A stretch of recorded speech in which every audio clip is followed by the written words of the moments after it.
အာ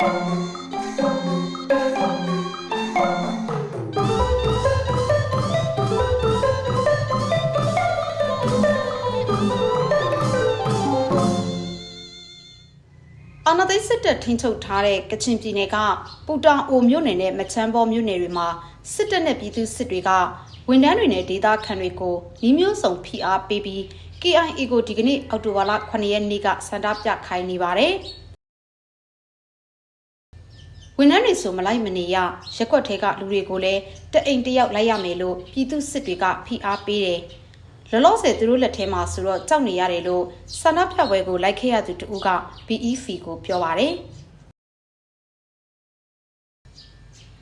အာဏာသိမ်းစစ်တပ်ဟာရွေးကောက်ပွဲမတိုင်ခင်မှာကချင်ပြည်နယ်ကသူလက်လွတ်ဆုံးရှုံးခဲ့ရတဲ့ဒေသတွေကိုပြန်စိုးမိုးနိုင်ရေးအတွက် KIA ထိန်းချုပ်ဒေသတွေကိုနေ့စဉ်လိုလေကြောင်းကပုံကျဲတိုက်ခိုက်နေလို့အရက်သားသေဆုံးမှုတွေမြင့်တက်လာပါတယ်။